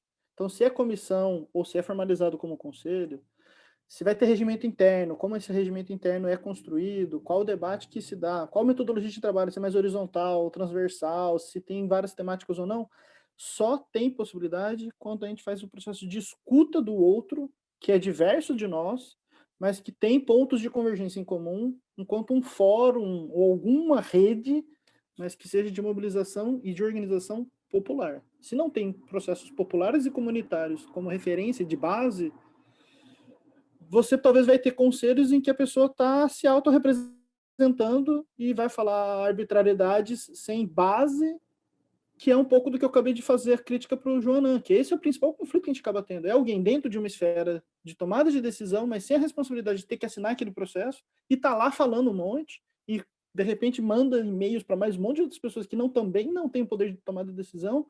Mas por quê? Porque não está organizado com uma base popular que dê respaldo para esse tipo de tomada de decisão. A pessoa toma uma ideia da cabeça e vai fazendo. Se você tem uma base de apoio popular real, você até contém tipos de posições desse tipo, porque ela está saindo numa fora da curva total. E aí a base vai cobrar, fala, pera lá, esse comportamento é teu, mas não nos representa, algo do tipo, né? Então, ter o insumo, para mim, é a organização popular e comunitária de base. Isso é verdade, Binho. Essa é a base. Bem, se o pessoal alguém tem mais alguma questão? Alguém quer fazer alguma questão? Se a gente está avançando no horário do Neri e da Veri... Não, o horário do Neri e da Veri é às 17. Mas eu acho que para a gente dar um intervalo, o pessoal tomar uma água, a gente vai continuar nessa sala aqui. Não, eu ia pedir para o Davi, tem mais um vídeo curtinho aí, se ele depois conseguir colocar, é legal, aí para o pessoal respirar um pouquinho. Vai subindo aí, Davi, o vídeo, e aí eu quero deixar à disposição aí, se alguém quiser abrir o microfone, fazer alguma pergunta, fazer algum comentário, sintam-se à vontade aí nesse bate-papo. Enquanto o Davi vai organizando o vídeo aí da Bia. Eu vou comentar, então, sobre a teia digital, que nós estamos num diálogo com a Secretaria de Estado e com o Ministério, Secretaria Especial de Cultura, para a realização da teia digital do Estado de São Paulo. Porque isso é um retorno de dividendos da teia de 2013, que nós estamos assim, nesse diálogo da realização. E por que digital? Porque estamos a Lei Aldir Blanc, que tem esse paralelo com a Cultura Viva, é a realização do Estado de São Paulo com a teia digital, que teria não só um edital que seria de equipamentos que vai a luz, um microfone, um celular, para os pontos, e além de cachê. Então, olha, uma aplicabilidade da Lei Aldir Blanc na Cultura Viva. Aliás, esse paralelo é que nós estamos fazendo. E o que nós temos hoje? Esse recurso, o Estado está em diálogo com a Secretaria Especial e estamos assim, numa pressão para que há o ok da liberação desse recurso, porque está lá. E se depender algum tempo, vamos perder esse dinheiro, entendeu? Que a gente já está todo nessa briga aí sempre de prorrogação, vira e mexe, sai, saiu uma prorrogação, e agora estamos para realizar. A ideia é exatamente isso, aí seria um edital de premiação de pontos para capacitar a realização dessa teia com cachê, que seria assim, do Estado. E aí, uma das coisas que nós estamos sentindo, que vimos quando estamos trabalhando junto no Fórum da Lei Aldir Blanc, é a busca ativa, é atrás dos pontos, é atrás dos fazedores. E agora, ainda mais, com os editais do Inciso 12 e de mais outros editais que saíram do Aldir Blanc, é que vão ser todos pontos de cultura, e com isso, de a gente poder beneficiar ainda mais nesse momento tão trágico que estamos vivendo dessa pandemia, é utilizar esse recurso para a cultura. Então, ainda estamos nessa, vamos dizer, não esperança, mas nessa briga, entre aspas, desse recurso sair e ser mais uma atividade para a cultura viva no estado de São Paulo.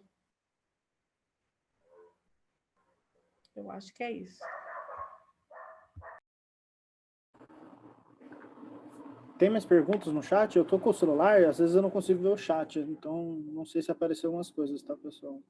Nem todo mundo na telinha eu vejo, inclusive, eu vejo só de vez em quando um ou outro aqui.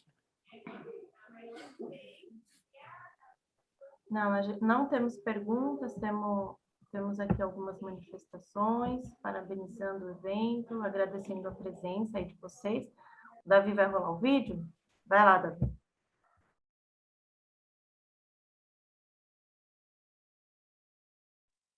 Acho que tá sem som, né? Tá sem som de novo, Davi. Tá, a gente vai comentando aqui. Audiodescrição. Na realidade, aquela caminhada que nós fizemos, né? No centro... que foi até a Sé. Exato. Foi Legal. Demais. Que saímos lá e fomos andando pelo centro de São Paulo e invadimos as escadarias do Teatro Municipal. Também, exato. Legal. Esse que é. Esse vídeo foi legal também. Gostei. Aliás, até um comentário... Oi? Você só tem essa cópia só tem esse exemplar da camisa ou tem outra aí? Você quer uma? Eu só tenho essa aqui. Eu não tenho mais nenhuma. Eu tinha. Acabou. Eu tinha até, acho que o ano passado ou retrasado, acho que retrasado, de Diadema, que teve, né? Fórum de Diadema, não era nem teia ainda, porque foi o fórum antes de ter teia. Nem todo fórum precisava ter teia para o pessoal se reunir para debater, né? Então, o fórum de Diadema teve uma camiseta específica. Faz tempo, hein? Faz tempo, eu tinha até agora pouco tempo atrás, acho que no ano retrasado que eu acabei não tendo ela mais, já foi. Davi, você vai tentar passar de novo ou é porque a gente tem algumas questões aqui no chat? É outro vídeo, será? Não, é o mesmo. É o mesmo, mas está sem som, é uma pena, porque... Está sem áudio. Sem áudio. Esses dois links, eles estão aqui no chat. O pessoal pode assistir, que eu acho que o link direto do YouTube, ele tem o som. Aliás, eu tenho uma questão que eu queria propor aí para vocês, já que vocês estão entusiasmados em Diadema com essa ideia, já que tem essa força de, por exemplo, ter o pessoal da secretaria aqui presente, acompanhando, se até o Aldir Blanc de vocês já deu o nome Cultura Viva da Teia, enfim, eu acho que valeria a pena fazer um compilado de diversos vídeos e depoimentos que existem, porque é como se vocês pudessem ter uma aula com Gilberto Gil, porque tem depoimentos de entrevistas do Gil, tem outros depoimentos e falas do próprio Célio, e dos encontros das redes e pontos de cultura também são diversos, às vezes produzidos pelos próprios pontos, não só em nome da teia em si, né? Às vezes é o ponto de cultura que participou naquela teia.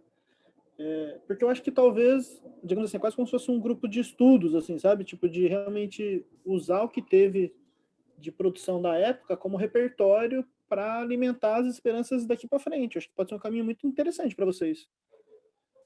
Fiquei como sugestão, porque esses vídeos da teia, esses aí, são específicos de 2013, que eu vou falar a real, na minha crítica, a gente achava que estava num ápice, mas a gente já sabia que a gente já estava numa descendência, porque o que foi de 2011 para 2013 já foi com o intervalo de 2012 que ficou uma lacuna, né? 2013 foi muito impactante pelo como a Bel comentou, as 3 esferas públicas estavam ali, né? Municipal, estadual e federal, teve várias outras questões muito importantes e tal. Mas depois, só em 2016, para até depois, 2018, que começa a emplacar algumas outras coisas de um novo edital dentro do estado de São Paulo. Então, assim, a gente teve bastante descontinuidade, né? Isso já vem de antes de 2013. Mas tem vídeos fenomenais, galera, assim. E como eu falei aqui de economia solidária, tem uns até, eu acho que do Paul Singer falando junto, sabe, assim, são coisas muito impactantes. Você pensar o Gilberto Gil falando, sim, do antropológico, o próprio Célio Turino fazendo toda a poética na questão de ética e estética.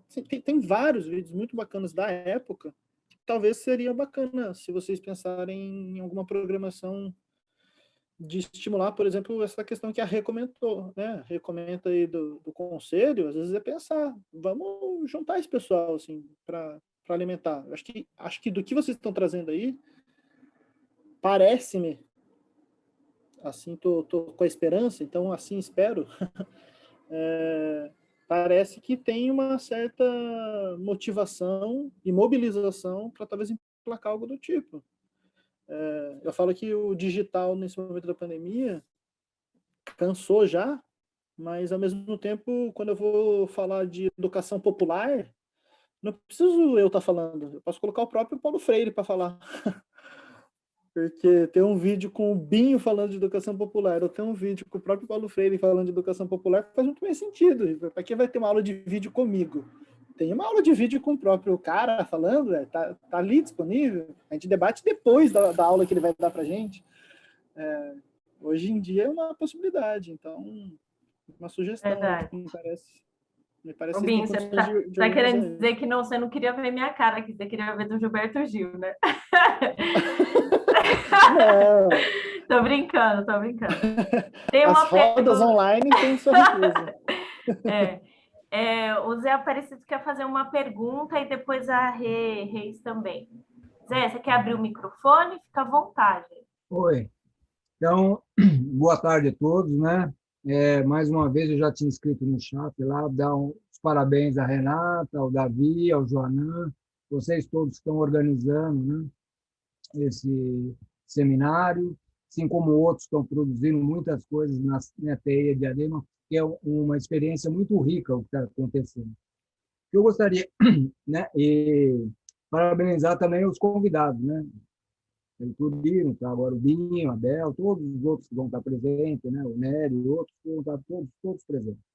Então, o que eu quero falar é no sentido que, na realidade, existe aparentemente uma dicotomia entre a comunidade artística cultural e a gestão pública, ou o administrador, ou os agentes de cultura.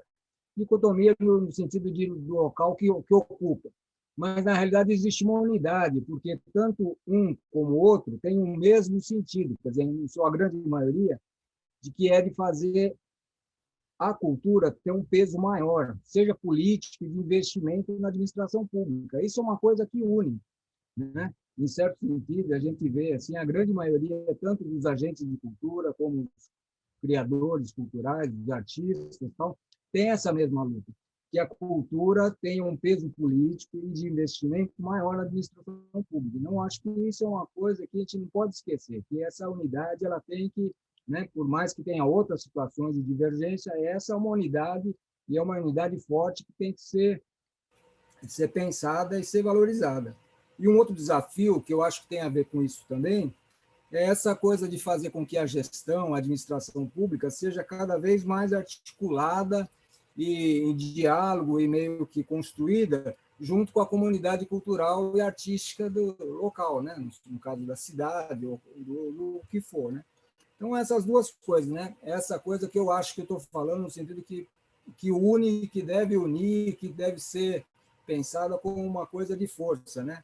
Pensar o peso político da cultura que une a todos nós E essa vontade também que a gestão cultural, eu acho que até mais que outras secretarias, a gente tem pela própria formação e o próprio histórico aí, de fazer com que essa gestão seja muito mais articulada entre a comunidade artística, cultural, com a administração pública. É um desafio, não é fácil, a gente sabe dos problemas que a gente vai aqui, desde orçamento, de estrutura, e às vezes até de gestões, né, que são colocadas meio atravessado dentro do poder público, mas eu acho que enquanto conjunto dos trabalhadores da cultura, né, eu digo do serviço público e da comunidade cultural, é uma força que a gente tem que pensar e valorizar. Eu agradeço mais uma vez aí, força para o Binho aí, que tem uma história longa, bonita pra caramba aí, né, trajetória bacana, Abel. Bem, era mais ou menos essa que era a intervenção que eu queria deixar e agradecer mais uma vez. Obrigado. Bacana. Eu queria comentar um pouquinho nisso. Obrigado aí pelo elogio no final. Mas acho que ainda compartilhando um pouco naquilo que o Joanan já tinha me questionado e reforçar para você agora, nesse diálogo aqui, do que você apontou, que eu acho que tem perfis que compõem essa diversidade que a gente precisa dar conta de não serem as personificações dos processos. Porque a gente acaba tendo, não sei qual é o caso aí da localidade, não estou nem falando de Diadema, né? Estou falando de modo geral. Mas às vezes a gente tem secretários de cultura, por exemplo, ou outros cargos no poder público, que é uma relação muito egóica com o poder, né? Assim, não é nem com o que vai ser feito, mas com o próprio cargo, às vezes, sei lá, uma distorção, para mim, acho que às vezes até uma questão psicológica, se bobear, não só social e econômica. Mas isso às vezes ocorre e atrapalha muito os processos. Só que isso também existe por parte da sociedade civil, é isso que eu acho que também a gente precisa estar atento. Que tem pessoas que falam como se fosse em nome de um tipo de representatividade da qual não tem base social, popular, comunitária. E isso também é um processo agravante. Isso também me preocupa, e não porque eu estou dentro da esfera do poder público nesse momento. Eu sempre tive essa preocupação. Em todos os processos onde eu trabalhei estando sociedade civil, isso sempre foi uma preocupação, assim, do tipo, eu não posso tomar uma decisão falando por mim como se fosse a opinião de uma galera da sociedade civil. Muitas vezes, quando eu estava num lugar e não tinha como fazer a consulta, eu falava, no meu ponto de vista, não. Mas é o meu ponto de vista, eu preciso consultar uma galera ainda, sabe? Tipo, às vezes na reunião é assim. E por mais que possa, às vezes, no discurso ser o ideal de fortalecer a cultura, esse é um problema. Porque o discurso é de fortalecer a cultura, mas, na verdade, muitas vezes a pessoa quer fortalecer a si usando a bandeira da cultura. E aí é um ponto muito agravante. Isso se dá tanto, muitas vezes, na esfera do poder público, mas também se dá, sim, na esfera da sociedade civil. Esse é um grande agravante. A Célia levantou a mão. Legal, Binho. O Davi, antes, a Célia levantou a mão, mas tinha uma questão no chat, que é da Renata Reis, que ela queria que o Binho e a Bel pudessem falar um pouquinho sobre os fóruns permanentes, como que funciona aí a questão dos fóruns. Vocês podem compartilhar um pouquinho aí com a gente. Eu acho que deve ser os fóruns que nós estamos discutindo hoje, né? Nós temos a Flixp, mas tem os fóruns dos pontos de cultura. Tem o Fórum do Ponto de Cultura do Estado, e também dentro disso já temos 17 regionais do Estado de São Paulo. E essas 17 regionais têm também os seus o seu fórum de pontos de cultura. O que está tendo hoje, a gente está vendo assim, não sei se é pela Aldir Blanc, pela situação de que estão todos os ponteiros, da gente poder dialogar. Até a Célia falou no evento agora que teve na Câmara dos Deputados Federais, que o ponto de cultura, a cultura viva está numa dormência, num estado quase que vegetativo. A gente está impulsionando para que ele reviva a cultura viva. Então, as ações que a gente coloca através dos fóruns que a gente consegue trocar sobre atividades das próprias cidades, a atividade de hoje em si, a gente compartilhou com os fóruns regionais, para que eles pudessem tomarem não só conhecimento, mas também participarem. Mas aí a gente tem hoje o Fórum Aldir Blanc, a Frente Ampla da Cultura, tem várias frentes, vários fóruns, o próprio Binho comentou, a gente percebe que assim que a discussão está forte, mas as pessoas também estão se cansando. Incrível, a gente não sabe a era essa digital, a falta do abraço, a falta do afeto, da risada, sabe? Da brincadeira, e isso está deixando as pessoas até de não, sabe, de não se envolverem. Isso é algo que eu estou sentindo nos seus demais, que é uma, sabe, você tem que fazer um respiro e começar novamente a falar, gente, olha, acorda, olha, está acontecendo isso. Olha, se a gente não se mobilizar, porque nessa pandemia toda, se a gente parar para ver, se não é a cultura, que foi a alma que conseguiu segurar na mão de cada um nas suas casas. Nessas lives, seja de teatro, seja de música, sabe, do circo, de tudo, de vídeos, de stand-up, de você ver o faça você mesmo, aprender a bordar, sabe, aprender a cozinhar, tudo aquilo. Se não tivesse isso, você imagina você ficar nesses 14 meses sem ter essa alma na sua vida, aprender o básico. Nós estávamos, sabe, o quanto que é importante, e ao mesmo tempo a gente percebe por que a esfera federal, sabe, tira assim de ministério tudo e coloca numa secretaria especial dentro do Ministério do Turismo, sabe, o que seria a cultura. Porque sabe que isso nos faz pensar, isso nos faz a gente discutir, a gente abrir o olho, a gente saber esses saberes e fazeres e admirar. Então, eu acho que isso que nos fez segurar a mão do outro, mesmo que virtualmente, dentro dessa pandemia. Mas os fóruns estão aí, de discussões. A gente tem que ir ver, como está aqui, de Diadema, que também faz parte dentro de um fórum. Então, eu acho que é isso. Tem. Vamos discutir? Vamos, né? O que eu ia comentar até, aproveitar, já juntar com o que eu vi aqui no chat, isso foi da Renata, né?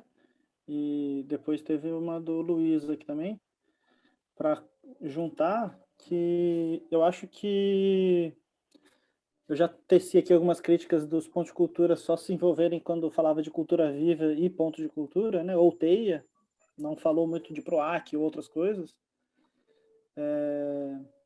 Mas é um reflexo que acaba ocorrendo, não é exclusivo dos pontos de cultura, mas é assim,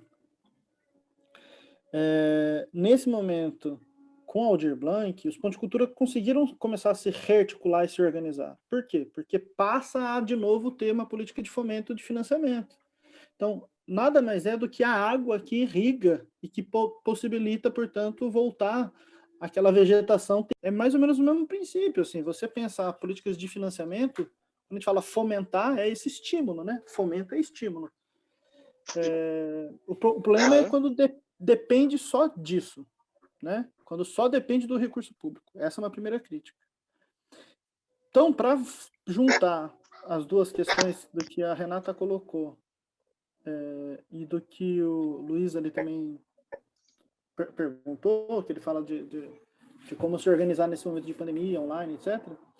Eu acho que um caminho é pensar um objetivo. Assim, a gente tem uma missão específica, uma meta específica.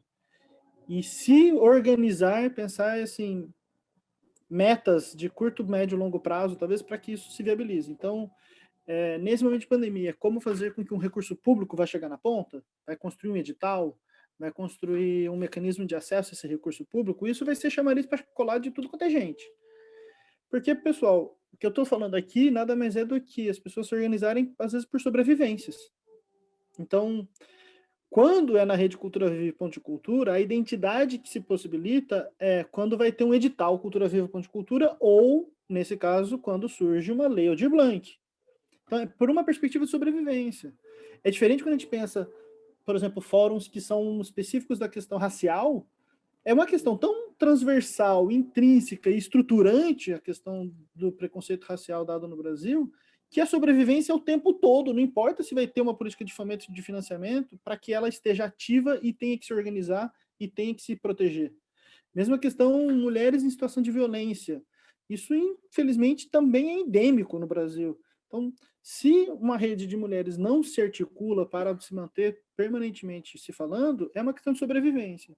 Então, na esfera da política pública de modo geral, ou dos conselhos, o que a gente está tratando de sobrevivência quando a gente fala dessas instâncias? Normalmente são políticas de fomento e financiamento.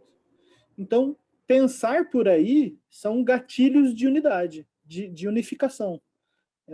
Então, o caso do Fórum dos Pontos de Cultura, ao meu ver, essa é a análise. Assim, o Fórum dos Pontos de Cultura ele tem uma combustão de se mobilizar cada vez mais forte quando tem a possibilidade de ter, por exemplo, a 2018, 17 para 18, quando volta a ter a possibilidade de ter o edital de Ponto de Cultura e ter até, portanto, fóruns regionais. Agora, com o Aldir Blanc, mesmo no distanciamento e sendo online, vira outra combustão para se mobilizar, para se pensar nesse processo. Então, é por uma perspectiva de sobrevivência. O meu olhar seria nessa perspectiva de sobrevivência. E que nos municípios também precisa se pensar assim, como que a cultura da minha cidade é fomentada, como que ela vai ter algum tipo de estímulo. Pensando médio e longo prazo em plano de cultura, é um pouco mais abstrato para poder cativar uma galera. Mas se você pensar que é para construir o recurso público que vai chegar na ponta, por algum tipo de edital, de premiação, do fundo de cultura, às vezes isso consegue aglutinar mais o fórum. E aí é disciplinar qual frequência de reuniões que vai se dar e o prazo final para ter um produto para ser publicado, para ir ao ar, para as pessoas poderem ter acesso. Eu acho que por esses tipos de gatilhos, a unificação dos fóruns se dá com mais intensidade. O que não pode, ao meu ver, é ficar dependendo disso, porque quando a gente vai falar, na verdade, de sobrevivência, pensar só a ideia do recurso público é um processo ilusório, porque a gente tem tantas descontinuidades de direitos que o direito ao acesso do recurso público é um desses direitos, né? É um dos mais estratégicos, mas não é o único. Então, tem tantas perdas de direitos que, se a gente estiver bem estruturado pela ideia de sobrevivência e não perder esses direitos, deveria ser combustível suficiente, mas não é o mais forte, porque sem grana a gente não come. Então, por isso que pensar por políticas de fomento e financiamento é o gatilho principal. Então, pensar isso como meta e se organizar em reuniões para alcançar essas metas. Com que frequência vai se reunir, que método que vai se estabelecer, mas são os caminhos possíveis, acho que é por aí. Não tem muito por onde correr, não. Mesmo, Gui. Obrigada, viu? Gente, a gente agora está estourando o tempo, né? Quando foi 4h30, a gente... Eu vou fazer o seguinte, a Célia faz a pergunta dela, depois na sequência a Terezinha, aí eu vou pedir para ninguém mais fazer. A gente faz um intervalo de 5 minutos, eu acho que é necessário, porque a gente vai engatar o outro bate-papo, né? Não sei se tudo bem, Joana, fazer assim? E aí eu convido vocês aí para retornarem aí para a segunda parte, né? Então eu vou deixar a Célia falar. Vamos lá. Opa, na verdade, é apenas uma colocação que já foi até que abarcada pelas últimas falas, né, do José Aparecido, né? Da Bel e Irinho. E que preciosas foram essas falas, as últimas colocações, e eu tenho certeza que, pensando realmente num formato inspirado para acontecimentos, coisas, né? Ao invés de cíclicas, como o Célio falou na abertura, eu fico imaginando quão potente pode ser a nova mobilização, né? A partir do momento que, infelizmente, por questão da pandemia, mas do quanto a gente se utilizou das ferramentas da internet para, de uma forma, estarmos juntos. E quando a gente poder alternar efetivamente isso, e presencial e remoto, né? O quanto a gente vai poder realizar. O remoto, ele cansa, como a Bel falou, né? Chega uma hora que não produz tanto. O presencial, muitas vezes, demanda custo, né? Sempre a pessoa consegue estar junto com uma questão financeira, né?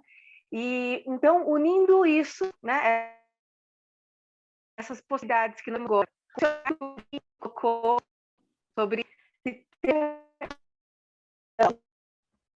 Célia, eu não sei se é só para mim, mas o seu áudio tá travando, a gente não está conseguindo ouvir direito, assim. A gente conseguiu ouvir o começo. A maior parte deu para ouvir, mas o final isso, ficou isso. Agora o final, ele está um pouco travando, assim. Ainda está? Sugestão é falar mais pausado, talvez vai dar para acompanhar melhor.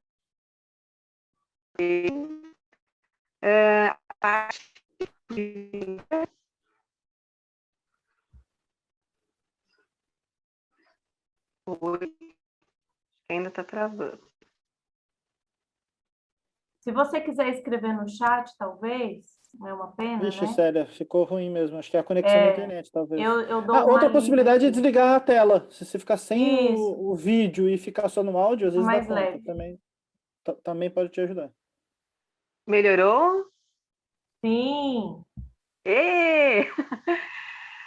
Bom, só falando que eu, apesar de toda a situação, eu realmente fico otimista, porque eu imagino quanto que a gente vai poder realizar, né, ou futuramente, espero que, de certa forma, em breve, visto que o remoto, como a Bel falou, ele cansa, tem um momento que ele cansa, que não produz mais, as pessoas não prestam mais atenção, e no caso, o presencial, como a gente fazia muito antes, demanda custo, demanda recurso, que nem sempre as pessoas têm disponível, né? Então, eu imagino que, e claro, pensando também nisso que o Binho acabou de colocar, sobre se ter um planejamento, né? Ações de mobilizações, até o plano de fundo, essa questão da sobrevivência, embora não para ficar só nisso, e a minha perspectiva, tenho certeza que nossas mobilizações vão ser cada vez mais fortes e mais abrangentes no futuro bem próximo, tenho certeza disso. E parabéns por esse encontro maravilhoso. É sempre um respiro e uma injeção aí de energia. Obrigada, pessoal de Diadema e todas as envolvidas e envolvidos. Obrigada, Célia, aí pela colaboração e pela participação. Estamos todos, né, esperançosos. Terezinha, para finalizar.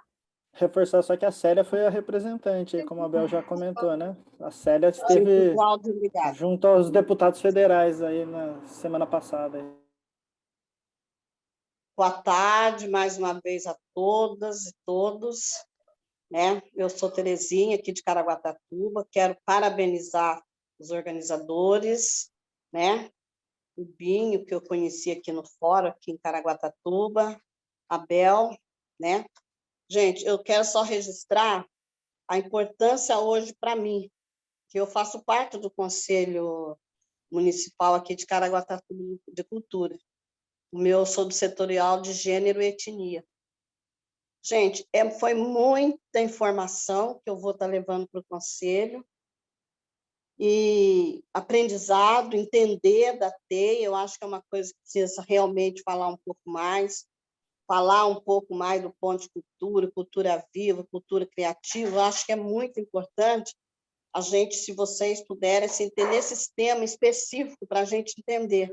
Porque a gente que está chegando aqui no interior, vocês já têm uma caminhada, e nós estamos, né, engatinhando, né? Porque hoje o nosso foco do Conselho de Caraguatatuba é tentar tirar o CNPJ, né?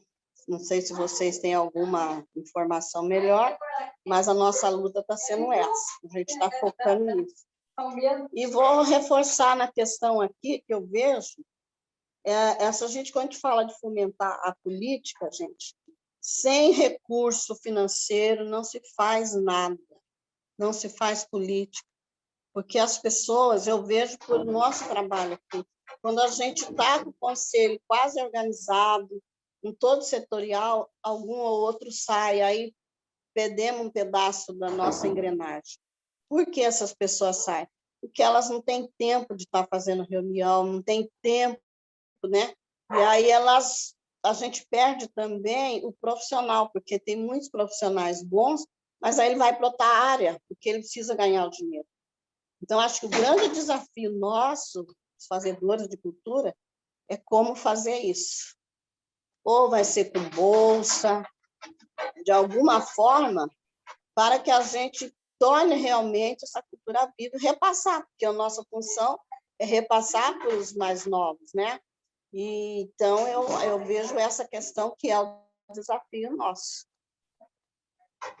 Entendeu? Porque vai um momento, vai muita gente no primeiro momento, do fórum, dos encontros, depois aquilo vai morrendo, só ficamos sempre, é nós de novo. Né? Mas eu quero agradecer aí vocês, né? Eu também sou presidente de uma ONG, a Zamboa do Movimento Negro, aqui em Caraguatatuba, que também passa pelas mesmas situações. Eu agradeço aí, né? Um abraço no Binho, né? E estamos aí na luta, né?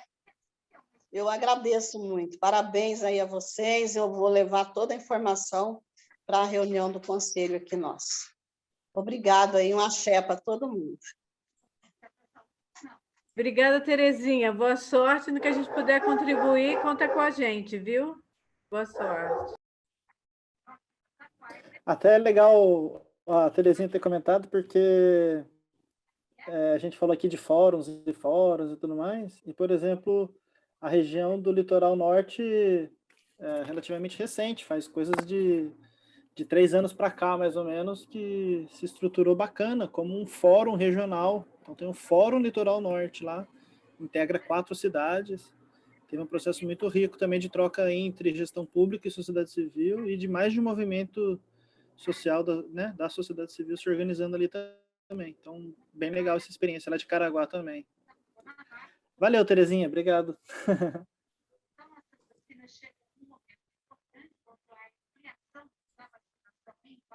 Agora a gente vai de horário do Neri e Veri. Ai, gente, Isso é isso, então... a gente faz esse intervalinho com isso. Olha, gente, vou falar uma primeiro coisa. Eu queria agradecer a presença de todo mundo. Peraí, Bel, vou deixar você falar. Agradecer os convidados, a parceria, né? Desculpar aí por alguma coisa, problema de link, vai e volta. Evento online é assim mesmo, a gente está aprendendo todo mundo. E agradecer essa construção, que foi muito bacana. A participação de vocês, não só aqui, mas na construção, nas conversas que nós tivemos. E não acabou, viu, gente? Tem hoje agora um bate-papo e amanhã a gente convida aí a partir das 14 horas. Eu vou colocar aqui depois o site para quem fez a inscrição hoje comigo, direto pelo celular, acessa o site lá para ver a nossa programação de amanhã. Muito obrigada. A gente vai fazer um intervalo. A Bel quer falar alguma coisa logo depois da fala Eu quero da Bel? agradecer vocês, assim, pela oportunidade desse reencontro virtual, de compartilhar saberes com o Binho, que na realidade, nossa, muito 10. Agora vai ter a Neri, Veri, que não vejo. A Palhacinha Val, que faz tempo, que na época que eu ia em Diadema, a gente se encontrava na Praça Central ali. Gente, a Bel falou da Palhacinha Val, eu tenho que terminar, mas eu fico falando. Mas o legal da Val é que hoje ela é o ponto de cultura contando histórias. É uma dos poucos pontos aqui de Diadema que mantém o nome. E isso é muito legal, né? Então, ela está aqui participando desse bate-papo e retomar essa coisa do cultura da apropriação. Eis aí a pessoa que se apropriou. Né? Então, eu acho que a gente tem que dar um salve aí para a Val. Obrigada, viu, Val? E a todos, Joanã, um enorme, eu sinto-se abraçado por tudo, sabe, das vezes anteriores, e a todos que estiveram aqui com a gente nesse bate-papo. Agora a gente vai pegar a segunda parte, estou ansiosa para ouvir todos também, Neri Veri, E amanhã a gente tem a Sandra também, outra grande ponteira, que há tempos que eu não havia. Muito obrigada, Joanã, Renata, Davi, Binho. Um beijo no seu coração e a todos também, tá? Obrigada. Gente, 17, 7, 5 e 7, 5 e 15 a gente volta, só para beber uma água. E aí a Veri e o Neri já estão aí, para a gente continuar nosso bate-papo.